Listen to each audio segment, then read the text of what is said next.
Hello, beer tubers, and welcome to yet another Alco review with me, Peter, the Master of Hobbits. Today, joined by Brett of Animaces, drinking more mead. Yeah. And we took I think the last thing we shot was mead too. Yeah, we had always... one break with natural wine. Yeah. But we've had so much mead to get through, so it's more mead. It's more Schramms, and it's more Schramms from Beerdome. And the only reason why mead is one of the beverages that gets to sit is because it can sit. Like, mead can age quite well. And then also because it's like, you need to be quite a few people to share them often, because it's really decadent beverages. Mm-hmm. So, but now we're popping two, because we're doing a side-by-side. Chugging them. I will say my favorite new mead producer... chug. Mead chugs. Meet me in the city. Mead chug. Yeah. You're just chugging ground beef. Yeah. Meat chug. No. But I will say like Schramm's is amazing, but my favorite new producer of meat is Malabubu. Everything we've had that they've touched has been fucking awesome. I agree. I love it. And I'm not just saying that because they sent us meads, but they've just been crazy. But that's the truth. I also love Schramm's, and our first WoW experiences with mead was really with Schramm's. So, but it's gonna be fun to see how they work with apples, because these are meads with apples. Technically, Cysers. I think Cyser is when it's a blend of mead and apple or cider, and we got two bottles. We got the Michigan apple, and we got the apple crisp. Michigan apple is straight mead and apple and. I think it says a cider, so I'm guessing there's also cider in here as well. Whereas the apple crisp is also has fall spices. Mm-hmm. So I think we're going to start off with the non-spiced one, because this is just the pure expression of apple and mead, and it's 11%. Yeah. So Michigan apple looks more like a classic mead. It has a light orange hue to it, and I think that might be slight oxidation, because I think this vintage has some age on it by now. Yeah. There's no vintage stamp on the bottle. I think there's a let me look. I don't think there is. Yeah.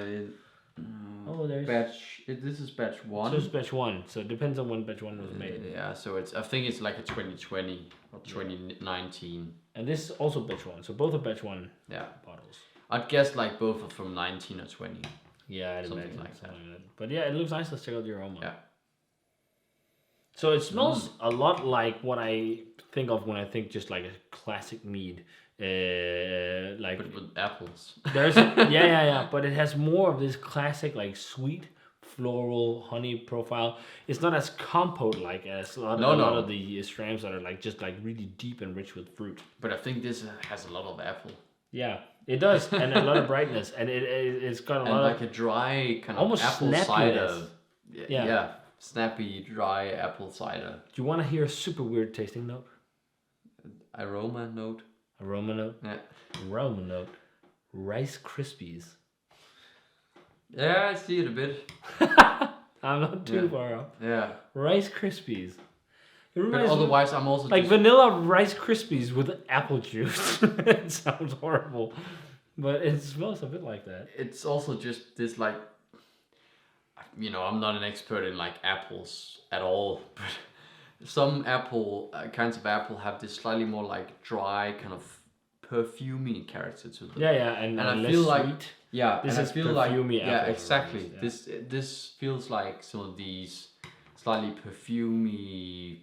Yeah, dry, acidic kind of apples. I got another weird tasting note. So aroma note. When I was in high school, and don't judge me, the drinking age in Denmark is 16. As long as you don't say Cocoa Puffs, I'm happy. No, it reminds me of Zhubruvka. Okay. It reminds me of bison grass. Ah. I see a bit of maybe like a lemongrass. Yeah, but if you ever smell Zhubruvka vodka, it has, and you mix, like, so the reason why it reminds me of it is because when I went in high school, when we bought Zhubruvka, we bought it because, we never knew about it, but we had a classmate who was from Poland. Mm-hmm. And Zhubruvka is a Polish vodka, and Michael, our friend, would always bring bottles back from Poland when he went home to visit family. They were crazy cheap. They were like 30 crowns. I think they've been sold in Denmark too, and they've been more like regular prices. But the big thing is like it's a vodka with bison grass in it. Yeah. And the bison grass gives flavor, and it's a very unique Polish thing with the whole bison grass in spirits and whatnot. And even Amaboykus did a collab at one point with a Polish brewery where they made a Baltic porter with it. But it has this like cinnamony apple thing.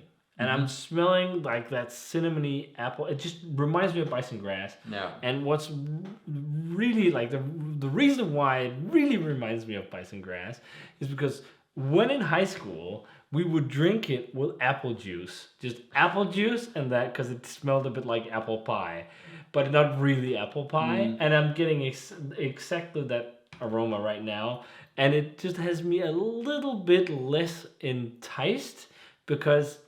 At one time, we had a huge party, and like where we had rented cabins and stuff, and I drank a whole bottle on my own, and I threw up everywhere.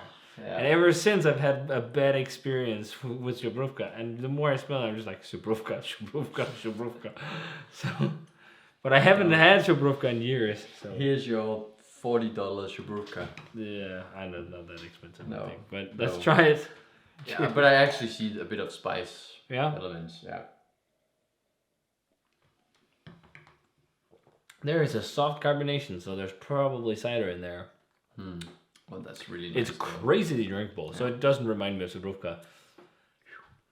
Yeah. It's That's really nice. It's like lightly carbonated, really appley mead. But it's like a really lightly gentle effervescent. carbonation. Yeah. So they definitely blend. So it's there's definitely so like much apple sweet and flavor. honey like up front, but then it slowly transitions into like it's not really dry, but just something that's drier. Yeah, slightly and dry, and slightly it's also more like not, acidic apple. yeah. Even though it's not really that acidic, like the most dominant thing is still like sweet, floral honey. I think I'm also getting like, almost like a bit of wheatiness or something like that to it, like almost like a cereal grain. Yeah, also almost like almond or something. Because it almost like this Vanilla. almond milk Yeah, esque note. yeah, and a touch of vanilla too. Yeah. But like the apple cider thing is definitely there. It's just it doesn't smell as dry and kind of No, acidic as in the aroma, yeah, and not as spicy either. It's I much think- more like smooth and sweeter. yeah. It drinks a lot like what I think of when I think of Schramm's mead, like very decadent and intense, but not over the top. Like it's still really drinkable and really well balanced. Yeah. But yeah, it's a much more pure expression of honey and what when you make mead, what honey does with the with addition apples. of apple. Yeah. Because a lot of the others, there's huge additions of awesome fruit flavors. Yeah. But here, like because apple is maybe a bit of a more underplayed flavor as well. It's just not over the top. I wonder if like these Michigan apples are they like green apples also since the Maybe. I mean, I'm it says- tasting more green apples, I'd say, but it could also be 'cause like it has these the- really floral, fresh red apples, but Yeah. like these really like almost pink ones. It has that tart snappiness of like a Granny Smith. I think so. But it's nice. But it could be green apples. It says a variety of apples, so I don't know. It's green on the label. Well, let's try and jump on to the fall spice one. So apple crisp. So it's 14%. It's with spices. It's their first spiced Cyser. So I'm guessing it's probably a riff on something like this. It says it's rich with a blend of apple, spice flavors, and aromatics. It will be great with roast pork and It doesn't say specific spices, but I am guessing it's gonna be cinnamon, allspice, nutmeg, clove, something like that. Yeah. Like the classic the Autumn fall spices. Yeah, the ingredients you'd use in an apple pie. Yeah. So pour is a very samey color. Samey. It looks the same. I don't see any difference. No. So yeah, that light Yeah. yellow, orange, copper. Yeah, Very clear. light copper hue maybe. Yeah. Clear. Let's check out the aroma on this one. Yeah. Yeah. Much different. Do you know what this reminds me of? It reminds me of Gluck. Yeah. Because I'm getting like allspice kind of gingery cinnamon type of aroma. It definitely has this gingery, like snappy. ginger cookie, cinnamon, almost like star anise. I think vibe. I think it's I don't know about star anise, but I think there's definitely clove and This allspice. reminds me of like star anise tea. I agree. Definitely. Maybe there's a touch. Maybe I'm just thinking allspice because I've used it a lot in cooking lately, and also I see like allspice a lot. clove because I've used cloves a lot in cooking. I think it's lately. more to me maybe clove. But it smells also really nice. Let's try it. Yeah. Cheers, and thanks a Cheers. ton to Beerdome for the meads. Yeah, much more festive. Actually, much more balanced on the flavor than the aroma And indicates. drier than the other one. Yeah, much drier. Ooh, yeah, very autumnal. Mm-hmm. Quite appley. The spices cut the sweetness so well. It also is it slightly more tart? I just think it's drier. Like it feels drier because of the spices. You know, it doesn't feel as Sweet. rich and rich, sweet as the other one. I think the spice does a marvelous job of balancing alcohol and sweetness in this one. Yeah. But it is very much that Christmas, yes, autumnal kind of spice vibe. Almost like a touch of like dried orange peel too. Yeah, I can see that, like curacao orange or actually bitter orange. It just it reminds me so much of this yogi tea I buy every Christmas. With star anise and allspice. The yogi Christmas one with the Santa on. Yeah, with the Santa. Yeah. I think it's tough. I'm in the like 93, 94 range. I was thinking 93 on both. Maybe giving this a big 93 and this a small 93. Yeah. I think, or maybe a huge 92 and a small 93, something like that, or a 93. Just because, like, I prefer this as shade, but I don't think they deviate too far from each other in terms of how much I enjoy them. I just enjoy this a slight amount more just because of the fall spice. Like, yes, it's my clear favorite of the two, but it's not like in terms of the score, I'd say, like, this is miles ahead or anything. No. It's just like, I think it's what you're in the mood for a bit. But, because so maybe not, a 93 and this a 90, high concentrated 92. and rich. So it's more like, do you enjoy something that's a bit more like straight up and rich, concentrated in flavor? Then this is your jam. If you want something that's a bit more dry and a little more like spice oriented, then this is definitely your jam. Like, so I think it's very much what you're in the mood for, because I don't think one is much better than the other.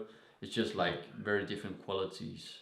But yeah, if you guys had them, let us know what you thought of them. As always, remember to comment, subscribe, check out the Facebook fan page and Twitter and Instagram. Give this video a thumbs up if you enjoyed it. If you want to check out Schramm's or Malo Bubble, which we mentioned in this video, check out Beerdome, who was kind enough to supply these bottles. They have both Schramm's and Malo Bubble on their shop. Link for it will be down below.